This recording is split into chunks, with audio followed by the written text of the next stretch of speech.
Hello and welcome. We're going to be doing a rat roundup for this video. So it's the winter rat roundup. I'm going to call it the winter rat roundup even though technically it's not winter yet, but it's close enough. This is going to be going up on the 19th. Winter technically starts the 21st. It's close enough. It's winter, so that's what we're doing. But yeah, let's go ahead and get into it. Let's start over here with the dwarfs as usual. Hi, Mystic. You look rather intense right now. So I do not see Polly. I just fed them their salad, so Polly probably took off. Oh, hi! She heard her name. She knows her name, by the way. So Polly is a year and 10 months old now, so she's doing pretty good. She has a couple of health issues, but nothing too bad for a senior girl. And she is a senior girl. A lot of people like to say that rats aren't old until they're like 2, but they are technically seniors a lot younger than that. So Polly is a senior girl. Mystic here is also doing good. She has a little bit of the sniffles just from the AC and heat flipping on and off because I live in Texas. So it's like a constant flip-flop of like, is it too warm? Is it too cold? Because it never really gets cold here. Just cold enough to turn the heater on for a minute. But she's otherwise doing good. She is a year and 6 months old, which means she is also a senior girl. Glitch, I think that's Bonnie. Yeah, that's Bonnie. I do not see Glitch. But Glitch is somewhere in here, and she is a year and 5 months old now, and she's doing fantastic. And then we have Aggie, who was down here. Yes, Aggie! Aggie turned a year old last year, so she's a year and 1 year and 1 month old, and she's doing great, and she's not going to put her little note. There we go. Good girl. She's doing great. She's doing fantastic. And then, oh, there's Glitch. And then we have Bonnie up here and Summer. I just saw her. I don't know where she went, but Bonnie and Summer are also 1 year and 1 month old. They have respiratory issues, as you guys probably know if you've been here a while, and they're currently on antibiotics, and they're both doing okay. Like, no huge improvements, but improved enough that I'm okay currently with their quality of life. And then we have Scylla here, desperately trying to get attention. Scylla is hi, baby. Scylla's going to be 6 months old at the end of this month, and she is doing great. You might occasionally hear her make a little bit of respiratory noise, but she's always done that, and antibiotics have not helped. So she's fine. She's just like, she's from the same transport that Aura was from, and Aura didn't survive it. So, like, I think she just honestly was also affected by it, but she's doing good otherwise. And then back there, snacking, I think, on banana is Lois Lane, who's also going to be 6 months old at the end of this month. And hello. I guess she's closer to 5 months old. She was born like a week after Scylla, so I guess, guys. But yeah, she's also doing fantastic over there. Here's one of the cats. She's 6 months old. She and August, this is Betty. She and August get their sutures out tomorrow, and then we are done with the whole spay ordeal, which I'm happy about. And then here's another one of the cats. This is Dax. She is 11 and a half. I guess we're closer to 12 now. She's born like in March or April or something. So like, yeah, she's closer to 12, I guess. But she's also doing great. But we are here for them. No offense, my love. People are here for you too. Oh, there's the other kitten. That's August. Also 6 months old. Also getting her sutures removed. Also doing great. All right, over here we have, first of all, let's talk about Baker. So I am going to be letting him go very soon. I do want to talk a little bit about his quality of life at the moment. So, but first, today is Wednesday. You guys are going to be seeing this on Friday, and his appointment is for Monday. So that is when I will be having him put to sleep. And I have had a couple of people question why I am choosing to put him to sleep as opposed to just making adjustments to the cage for him, and the answer is because we're past that. So my cages are pretty full. They're usually pretty safe for rats, even with rats that have HLD. And usually by the time they get to the point where Baker is, their quality of life is so far down that adding ramps and stuff is not, I'd have to put the middle in, I'd have to put ramps in. And it's just not going to be a good solution because where he currently is, he can't really walk at all or even turn around when he's on a solid surface. So like if I go down here and you see these like little spots in the cage where the bedding's been moved around, those are drag marks from him trying to move around the cage. And I know that sounds really bad, and it is not great. It is pretty bad. But up until recently, he could still climb up, and currently he can no longer climb up. He can only climb down. So when you see him at the top of the cage, it's because I've put him at the top of the cage. And otherwise, he will go down here, and he will just hang out down here, or in, he can't even get into the blue baskets anymore, really, but he does try. And recently, he got stuck on the little tie holder, and his little feet were dangling, and I had to help him out. So we are past the point where making cage modifications would help him. The thing with HLD is it just keeps getting worse. It gets worse, it gets worse, and it gets worse. So like even if I put the middle in, even if I put ramps in, he would still get stuck places. I've had rats that got stuck in their hammocks and fleece. I've had rats that got stuck where they couldn't get into a hammock to cuddle with their other rats.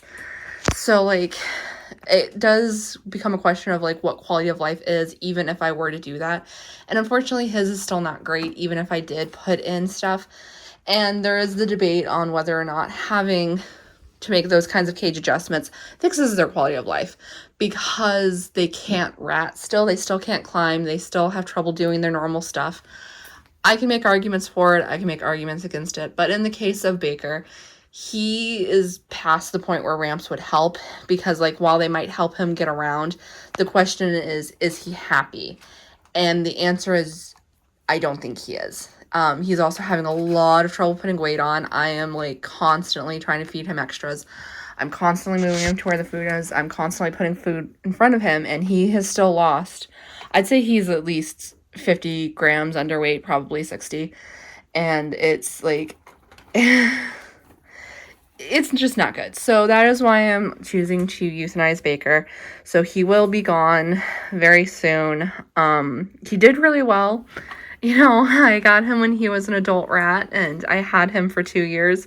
So, like, that's nothing to sneeze at. So, like, I'm going to miss him, but it is what's best for him at this point, because he's just having, like, a really hard time. My baby. But, moving on from him, there's the Grabies. So, Kelpie and Thistle and Ursula, those are the Grabies. They are all 1.5 years now, which means they are seniors. And Kelpie and Thistle are doing fantastic. Nothing wrong with them. I'm a little worried about how Thistle's going to take Baker passing, just because I think she might act out a little bit. I don't know.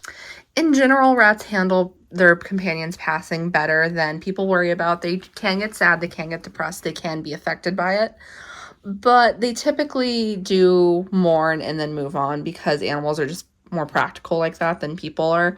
But the thing with Thistle is she really, really loves Baker, and when she is feeling big emotions, she responds by being mean. So I'm a little worried about that, but otherwise I think she'll be okay. And then there's Ursula. So if you watch the vlogs, you know that she's been having some skin issues, and for a while I thought it was mites, but at this point I do not think it's mites. I cannot get her nose in here. There we go. That's as good as it's gonna get.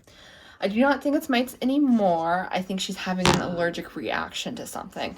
So just like people, rats can have different reactions when they are allergic to something. So like for me, for example, I'm allergic to bananas and melon. It makes my mouth itchy, but I'm also allergic to allergy medication, and it gives me a migraine.